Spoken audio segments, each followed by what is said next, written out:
Deep listening, impact beyond words. The difference between a good and a great listener isn't how well they listen, but how quickly they notice they're not. Hi, I'm Oscar Trimboli, and this is the Deep Listening podcast series designed to move you from an unconscious listener to a deep and productive listener. Did you know you spend 55% of your day listening, yet only 2% of us have had any listening training whatsoever? Frustration, misunderstanding, wasted time and opportunity, along with creating poor relationships, are just some of the costs of not listening. Each episode of the series is designed to provide you with practical, actionable, and impactful tips to move you through the 5 levels of listening. So I invite you to visit oscartrimboli.com/Facebook to learn about the 5 levels of listening and how others are making an impact beyond words. Today, the tables are turned. Today, my book editor, Kelly Irving, is going to interview me because there's a couple of things I've heard consistently from feedback from you, the listener, from season 1. You want to hear more about me. This is a struggle for me because my unique superhero power is my cloak of invisibility. And I love making other people successful. And what that means for me is being behind the scenes, being the director, not the film star, being the producer of the musical, but not on stage. So today I wanted to bring somebody into this conversation who knows me, who I trust, and who knows my work deeply. There's only one person I know who could conduct this interview to preview the change for season 2, and that's Kelly. And in season 2, we're going to work through the 5 levels of listening. Again, to honour the process, I'm handing this interview over completely to Kelly, and she's in control. Thank you, Oscar. It's both a pleasure and a privilege to be here interviewing the interviewer. So I'm really looking forward to delving into some of your personal experiences with listening, but also what you've learned through the course of doing your podcast with other people. But first, I think one of the things that most of us want to know is, how did you get here? How did you get to where you are today with deep listening being your expertise? I think it always makes sense when you look backwards, but in the moments while you're experiencing things, it doesn't kind of make sense. I go and look at things, even growing up at school. I went to a school with 23 nationalities, and I always seemed to be the hub in between the various nationalities. I was the hub in between the athletes and the scholarly people. I was the hub between the musicians and the theatrical people and those who were brand new migrants. I was the hub between the teachers and the students. I obviously became this hub because I was listening to everybody's perspective. And when teachers wanted to understand where students were coming from, kind of come and ask me. Students asked where the teacher's coming from, they kind of asked me. You got to remember, in our school with 23 nationalities, we had awesome lunches. You could swap any meal from Asia, from Eastern Europe, from South America, and there was always a version of some kind of card game going on. So whether it was Briscola from Italy or a card game from China, we'd all be learning different card games, but it also meant that in learning cards, you've got to listen to people's body language. Now, I won't say I was great at cards, but I was great at reading and listening beyond what they were showing with their cards or with their face. I think also, as I looked into my career, I was always somebody who was listening in a very different way. So my roles were, I started off life as an audit clerk in an accounting firm. I was counting spark plugs for a Jaguar dealer. And my manager pointed out to me in under 30 days, I think, Robert said to me, we've got a problem. And we had paper-based spreadsheets. This was before computers. And I was transposing numbers. So instead of writing 189, I would write 918 or 91 something else. And it's a condition called dyscalculia. which basically means it's the same as your ability to be dyslexic when speaking, but only as it relates to numbers, which kind of shortens your career when you're looking at a career for accounting, which started me off in a career in computers. But the first thing I had to do was computerize our accounting firm, which had 35 staff. But what I learned in that process was that I actually had to listen to the typing pool. That's what we had in those days. And there was a lot of resistance to the idea of computerization because these ladies thought they would lose their jobs. But I listened to what their objections were and I integrated it into training. And as I look back now, when people undertake massive change exercises in organizations, they don't do enough of that listening to people at the front line and the actual change they were undergoing. And when I can picture Helen right now explaining to me what she actually did to type up a balance sheet that somebody like Robert or Esther had given her. And I said, do you love that work? And she said, oh, it gets a bit boring after a while. And I said, well, imagine you could just do the work you loved and the boring stuff was taken over by the computer and you could see the change in her face straight away. But all she'd heard was computers are going to take your job. And ironically, 40 years later, we're still hearing that in the workplace, that computers are going to take your job. But if I wind the clock forward to my last corporate role at Microsoft, I was renowned for helping our agencies listen differently to our customers. I would bring our advertising agencies into the computer server room, which was quite cold, and do the briefing in there so they understood what our customers were actually going through when they came to using our technology. And in that example, getting them to listen to the surroundings. I also made sure that our staff listened to the contact center. In global corporations, you can get really disconnected from the work that is important. That's your customers, because you have global frameworks, global brand guidelines, global playbooks that literally could tell you exactly what to do. But the reality is our customers hadn't read the playbook. And we went to the contact center and started to listen to the problems they were talking about. So one of the divisions I looked after was the Microsoft Office division, Word, PowerPoint, Excel, Outlook.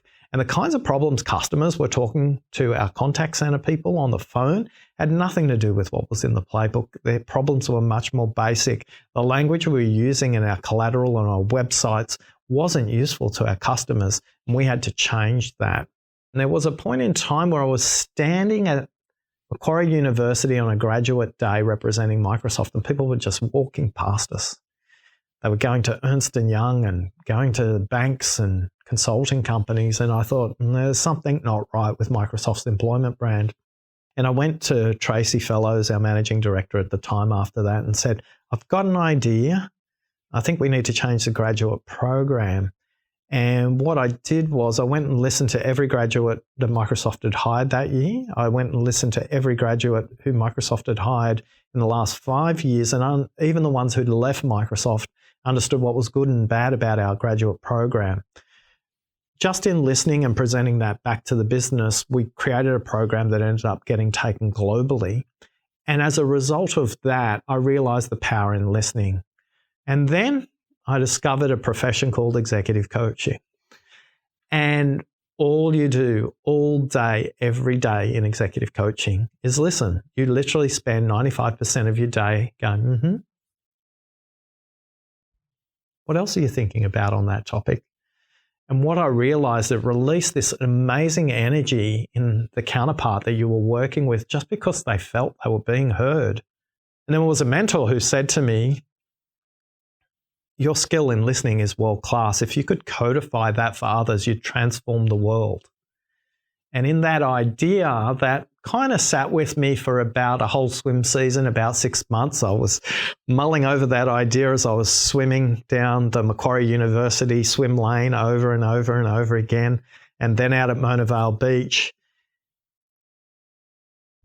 I came back to the mentor and I said, well, I want to touch 10 million people by 2030.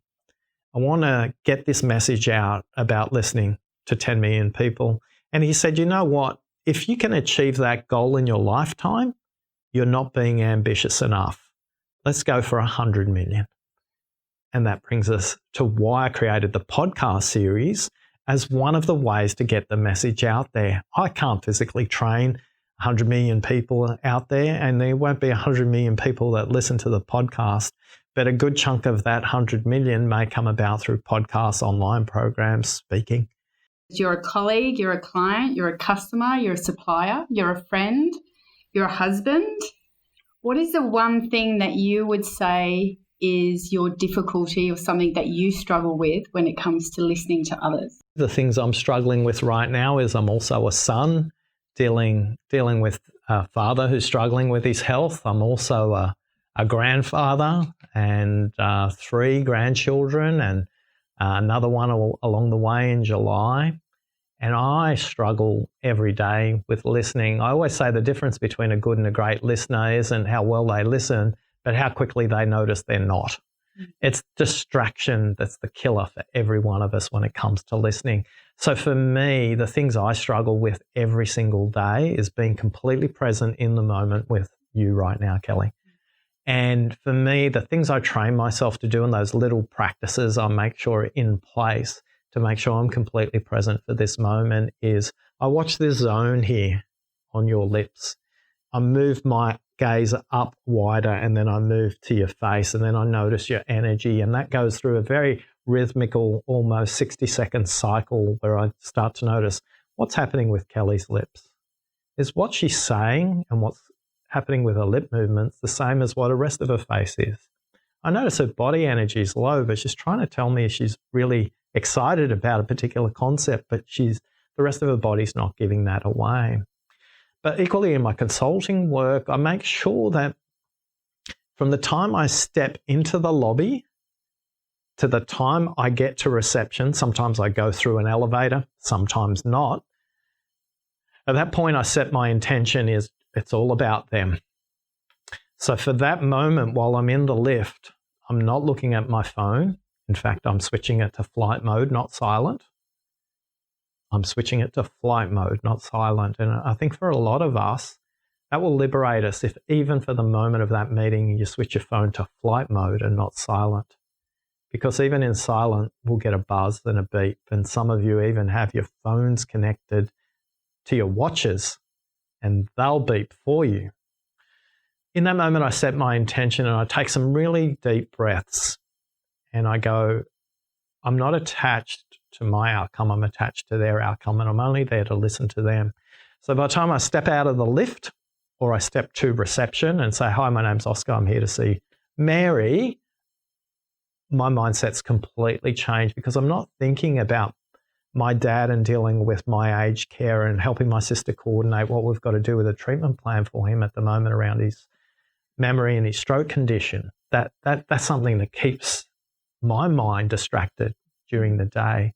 Or thinking about Paige and Xander, Lauren's brand new, 3-week-old grandchildren, and, managing twins is hard for Lauren and for Matt, and that's hard work for them. And my wife Jen's amazing support to them, and I'm there to support her, and we're passing like ships in the night at the moment, but I'm always thinking in any conversation, okay, so what have I got to do to look after Jen, and what about Dad? And then I've got clients and all of that. For me, it's that. It's like the minute I step into that lift or the minute I'm about to pick up a phone to call somebody, I go through the exact same practice to make sure I'm breathing deeply and hold a U-shaped breath.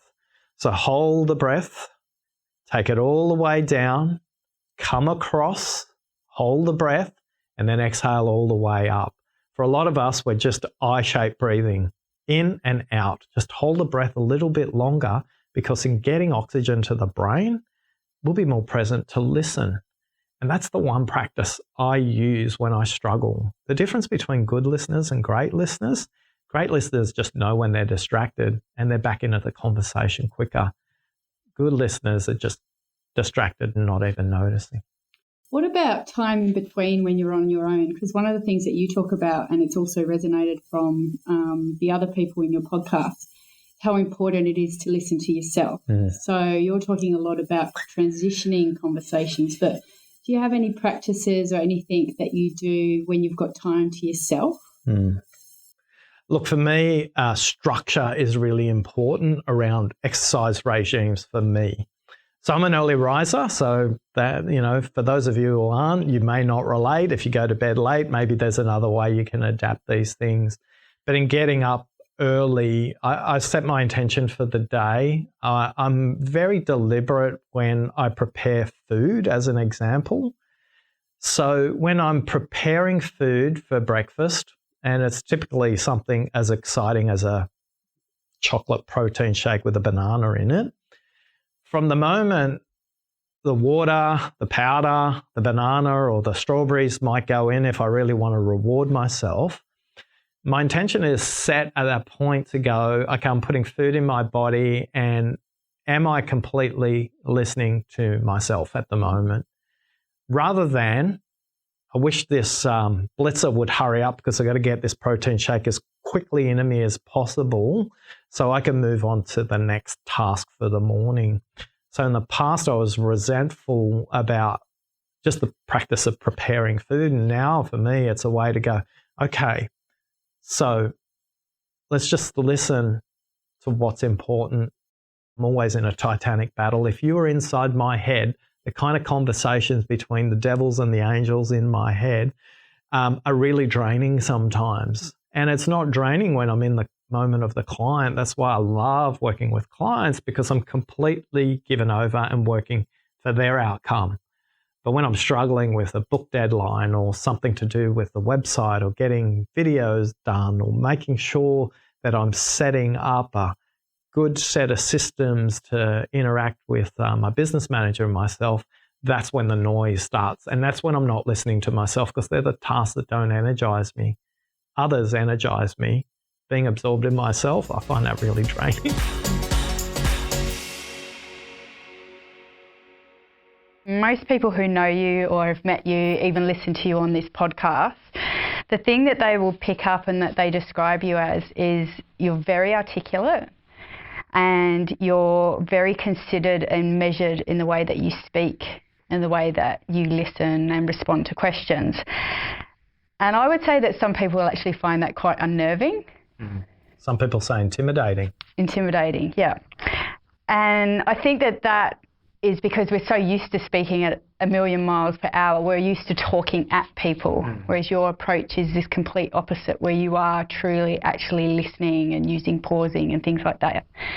Is this something that you've practiced, like an approach that has been a considered approach that you have intentionally practiced, or is it something that is innate that you've kind of developed over time? How would you describe that?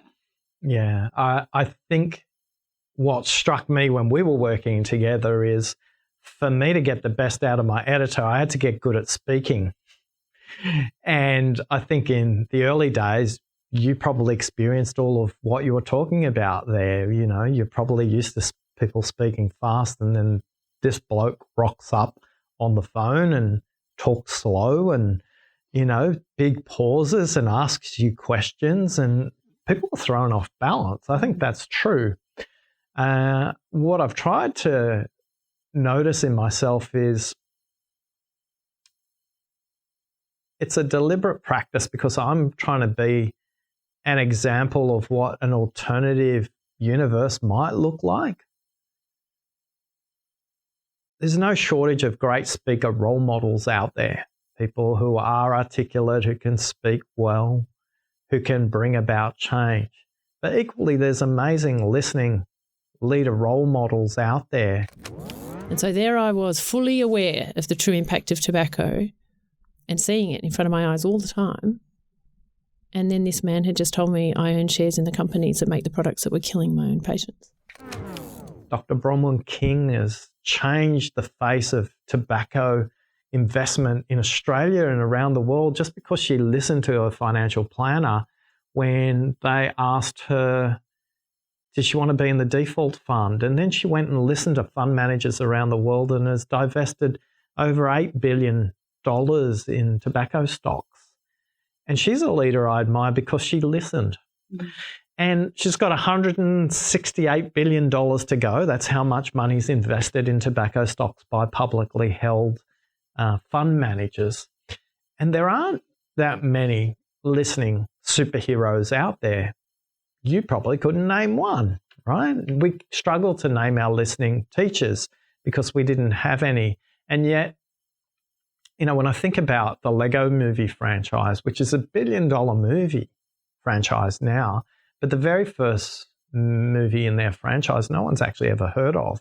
It was quite a disaster as a movie and was brought out only on DVD. And yet, Lego believed in the idea, and what they did was they got 2 new directors on board and they took them out and listened to the fans of Lego and listened to what was unique about Lego fans, and just the simple concept that you're not allowed to use glue in Lego if you're a real fan was something they discovered by listening. And the 2nd, 3rd, 4th, 5th, 6th, and 7th movie in the franchise and the games that have come about from it, and that's just the movie franchise. That's got nothing to do with the extra sales Lego's made. Billions and billions of more Lego sales around the world because they actually listen to their fan base. So for me, pausing, for me, breathing deeply, for me, slowing down, even when I'm doing speech from stage, people always comment on it's different. People always comment on I take them to a completely different place and state. And you kind of mentioned it before, because what people tend to do after a while is they'll mirror your breathing. So if you slow your breathing down and you're leading the dialogue, theirs will too.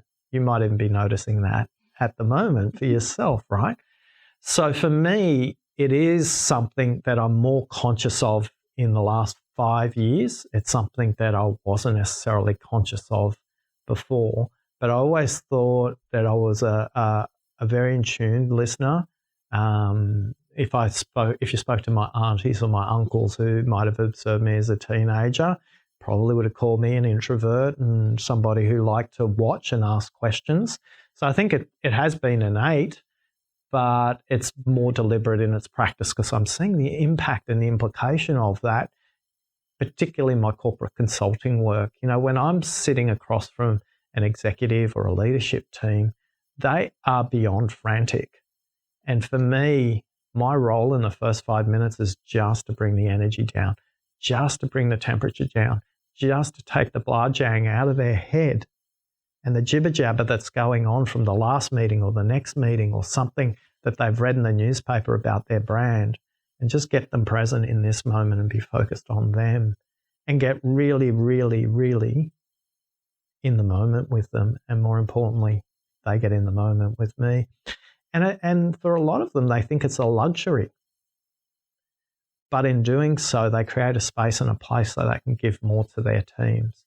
So I'm really conscious of architecting physical environments. I think about how I set up a room. I think about where I sit compared to the door. So in a lot of cases, I will always sit to the opposite of the door so that anybody who feels uncomfortable with me meeting me the first time, they always know they can grab the door quicker than I can.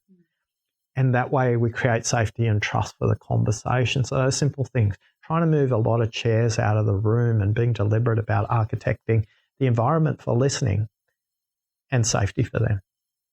Would you say you were described as a quiet child? Or do you think that it's a tendency that we're labelling these things, we're labelling the quiet child, the introvert, because we don't have those listening superheroes? I can picture myself right now reading encyclopedias at home. I can picture myself really enjoying the libraries, whether they were libraries in our local area or libraries in our school or libraries in our universities. That was a place for me. So I think I don't think introvert or extrovert is good or bad, or the label doesn't actually matter to me. And I don't think it should matter to parents either. There aren't any listening superheroes out there. That's why I'm curious to collaborate with you who might be listening. I want to build silent film festivals on listening. I want to build a comic strip like Dilbert for listening. So hopefully someone out there will hear the idea and reach out and say they want to work with me, because I think these different ways of talking about listening, rather than doing a speech only on listening, and thus why the podcast series exists, may help reach out and put these people that we regard as quiet on a platform where they can tell their story, but more importantly, speak about their impact. Well, you already made a great first step with that with Series 1 of the podcast, because you've really gathered a really collective array of people. You've had journalists on, you've interviewed singers, you've interviewed sailors, Auslan interpreter, like a real mixed bag of some real listening, what I would describe as listening heroes. And I guess the one key takeout for me, which possibly was one of the unsaid things through the series of interviews, was that we need to keep practicing our listening skills. It's not something that we either have or we don't have, or we learn and then that's it. You kind of get a certificate or whatever and that's it. You have to keep practicing. What have been some of the most powerful takeouts for you listening to the people that you've interviewed? I architected an environment for you, the listener, around the 5 levels of listening. So each of those people are experts in one of the 5 levels of listening. And I've been very deliberate that half the audience is female, half the audience is male, half the people I interview are older than me, and half the people I interview are younger than me. Half English is their first language, half English is not. Half are from professional contexts and half from personal context. A personal context would be a lifelong counsellor and a professional context might be an air traffic controller. So creating this palette for everybody to listen to has been really important for me. And I think I probably haven't said it out aloud, but I want the audience to understand I'm really careful in curating awesome people who are going to bring to life all the levels of listening and be able to connect with you on whatever level you're at. In terms of daily practices and what am I taking out of 50 episodes of amazing listeners? One, I'm not an expert. I am so far from an expert. These people I interview are dealing with life-death decisions, whether it's an air traffic controller or a lifeline counsellor. People who are negotiating as mediators are dealing with people's lives, their financial lives in their hands, or it might be the environment around them in their hands. I remember Ken talking about environmental mediation, where they were either going to put in a dam and dam a river and what that would mean for all the community around there. And listening in those contexts is amazing. I was working in a medium-sized city in Arkansas. Members of the city council and the city attorney had called and said, we've got this horrible problem here. Can you come and help? There's a dam in the city, and the environmental groups want the dam taken down, and the city council wants the dam remaining. The environmental groups want a river, and the city council people and the corporate world want the dam because it provides electricity and jobs and a whole series of other things. So everybody had their reasons for this. I think for me, I'll probably take a little bit out of everybody and a bit of them walk with me to every meeting. And, you know, there's people who talk about Alan Stokes, who's the lifeline counsellor, and the importance of not asking judgmental questions or questions that begin with why. Why questions are loaded with judgment quite often. Not always, but 90% of the time. Why do you do that? Why are you asking me in that tone of voice? Why did you decide to stay with your abusive wife or husband? Why didn't you do this? As you can see in all of those questions, there's an implied judgment, an implied negativity. It's not a positive, non-judgmental approach. It's an approach that somehow comes with baggage. And then we've got people like Tom Verghese, who's talking about the role of cultures in a global society and how we have to listen beyond the words and understand the origin culture that these people are coming from. And then I think about Adair, a palliative care nurse, who's listening to people and families trying to make meaning at the end of somebody's life. These are all amazing listening attributes.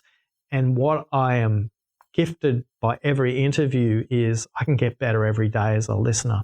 Listening isn't a thing you do.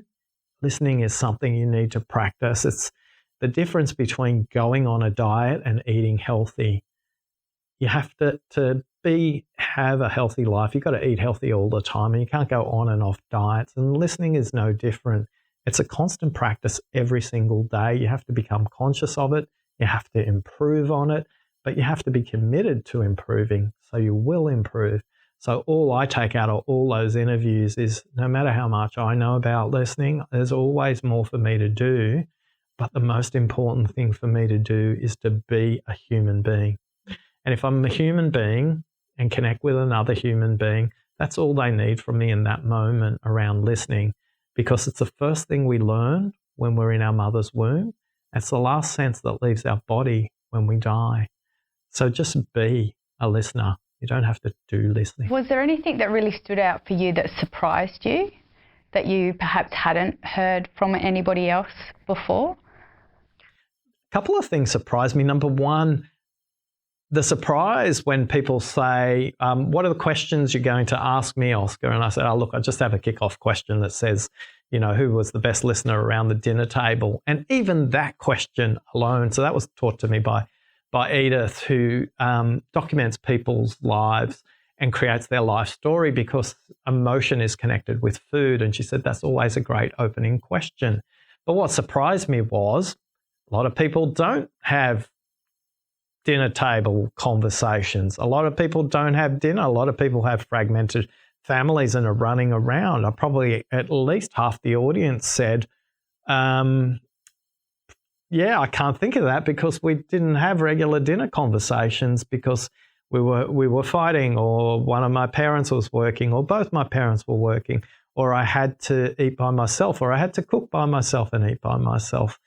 So that was the first surprise for me. The assumption was, okay, well, everybody has dinner. No, they don't, Oscar. So even in listening there, that was fascinating.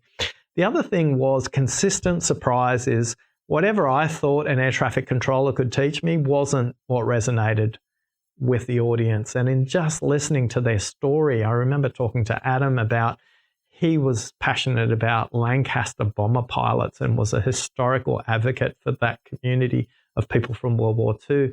And his biggest learning on listening came from listening to people in their 90s and who were centenarian, over 100 years old. And he said, I realized I was interrupting them. They were just taking the time to get their memories out. And he said, it must be a struggle for people at that age. And I simply said to him, do you think that's true only of people who are elderly? And you could hear this big pause, and Adam went, oh no, I guess I interrupt more than I think. And then he said, my wife will tell you that. And in that moment, he had a listening insight as well. Now, I was going to interview him as an air traffic controller, and there was some great air traffic controller stories there. So I think what consistently surprised me is every interview is a surprise. Mm. But by the time I got to episode 25, I was comfortable with being surprised because I knew there'd be gold for you, the listeners in the audience. Do you think that's something that we should take into every conversation ourselves as people speaking and listening to each other? Yeah, I think for a lot of us, we have this architected blueprint of where we want the conversation to go, and where our frustration comes about is where the person you're listening to didn't read the script that was in your head, and they're going in a completely different direction, and you're going, hey, come back to here. It's all about me. And what you just got to give up in the moment is go, well, let's see where this goes, because that's where the gold usually is, in what's unexpected, in what's unsaid, in what's unexplored. Mm. This concept of the dinner table question I find quite interesting, especially given the responses that you got. Mm. And I'm interested to hear your perspective. Do you think we're actually almost doing ourselves a disservice these days, because a lot of us aren't obviously sitting down and having dinner with other people or families where we're practicing listening, perhaps? Maybe, maybe not. I think there are other listening environments that emerge in the modern world that we don't explore. So, the equivalent in the past might have been dinner conversations, and, probably half the audience still do have those dinner conversations. But I think, what are the listening opportunities when you're driving your kids to school? What are the listening opportunities when you're driving maybe on holidays? What are the listening opportunities when you're commuting? those environments are environments where you can explore listening as well. I think it's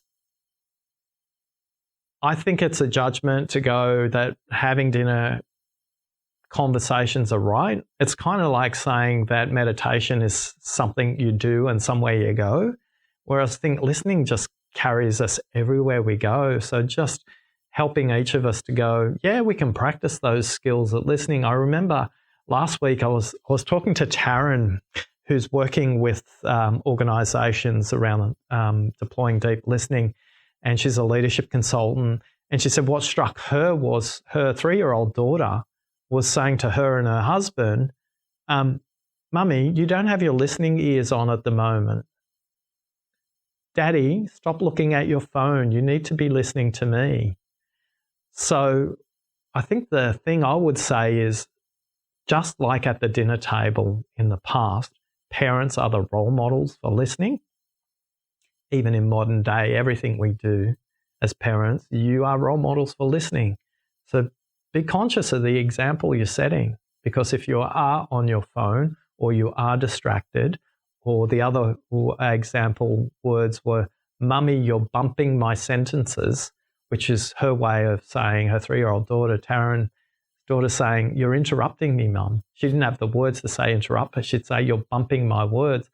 I think those are the things that adults need to bring to children because they're conscious of it. And equally, what can adults learn from children about how to listen? Because they are completely present. They aren't distracted. They are in the moment. So explore that too. What's been some of the other feedback from people about the impact these podcasts have had? It's been so broad. It's been so interesting. It's been so surprising. We've had people working with the books and the playing cards inside prisons in New Zealand, as an example, working with principals and school teachers in country Victoria. We've had it used inside banks for customer service training. It's been used in New Zealand at company kickoffs, where the managing director pointed specifically to one of our podcast episodes and said to the sales team that they need to become better listeners, to which one of the salespersons said to the leader, it needs to start with you, boss. I've had people from Holland ask me if I'd consider having the books translated into Dutch. I've had people from America ask me if I would travel to New York and speak at events there on the topic of listening, because they haven't found somebody who talks to listening the way I do. So they've all been surprising on a big scale, but where it's always changes the next conversation that you're going to have. And what surprised me, I remember Lupko giving me a call and left me a voicemail message. He was traveling somewhere on a long commute to work, and he just listened to the episode with Ebor climbing up Machu Picchu with his dad. My family know that I'm a mediator, and they sometimes remind me of that when I don't want to be reminded. But what I can definitely say is recognising, without going into a lot of detail, that we've all got our own patterns of relating, and particularly to particular family members. My father, who's now passed away, I can recognise, and it's sad that it's after he's passed away that I'm more mindful of the way in which I contributed to misunderstandings with my father, and to be honest, the way in which I didn't listen to him in crucial times, or I listened to him from behind a bunker of my own creation, so that when my father actually was really being quite open, I had so many defences around myself that I didn't really share myself, and I didn't really listen to my dad. So I was essentially mind reading him, and rather than actually really being truly present in the way that I can professionally. And he rang me up and he said that episode really touched me, because what he taught me was I'm not listening to my dad right now. And I thought, wow, all these conversations that are going on because people are starting to listen to themselves and listen to the others. It's been really surprising. Practically, 60, 70, 80, 100 people doing book reviews on Amazon, 20 odd people doing reviews on the podcast, telling me what's going on. That's been fascinating. But what I love is the emails where a lady sent me an email. She'd split up with her husband 2 years ago and was really struggling with the conversation with him about how they were going to parent their 2 children. And she'd got the book through, I don't actually know how she got the book, to be honest. And she sent me an email and said, oh, this book is so timely. I'm having a mediation conversation with my husband tomorrow. And what I've learned is I need to listen to myself. I'm not listening to myself. And she sent me an email about 3 days later and said it was the most productive conversation she'd ever had with her husband, or her ex-husband in this case, because she just listened to him instead of trying to make her point. And she said it was a breakthrough moment for her. And although my work is all in organisations, and I warn people not to use this at home with their spouses, parents or children, there's a little bit of an overlap and people take it there as well. So those things have been joyful moments for me, as this idea to get out to 100 million people. I can see that this little light is flickering now, and the kindling is starting to help to burn the bigger wood. And I can see that flame growing a little bit bigger. So what's next then? Well, what's next immediately is season 2 in the podcast series, where we deconstruct deep listening through all 5 levels of listening. But then season 3, we're going to interview you, our listeners, to understand how you've taken the 5 levels of listening, share with others what you've struggled with and what you've made breakthroughs on. We've got a listening diagnostic tool where you'll be able to do a questionnaire and understand where you are on the 5 levels of listening, and some really practical steps to go from there as well. We're also developing an online course at the moment for instructors of deep listening, and we'll develop an online course for listeners like you to understand how to make change practical. Longer term, if I dream big, teaching teachers at university how to teach students during their schooling how to listen is one of my most ambitious goals. I've been exposed to systemic coaching, which says whatever your goal is, if you can achieve it in your lifetime, it's probably not big enough. So changing or adding or augmenting curriculum for school-age students where teachers are role modelling and teaching listening, creating silent film festivals on listening, creating comic strips on listening to make listening as accessible to as many people as possible. And that should keep me busy. Thank you, Oscar. And I want to thank you for your work that you are doing and the impact that you are having on all of us, helping us continue to grow in this way. Thank you. Thanks for listening.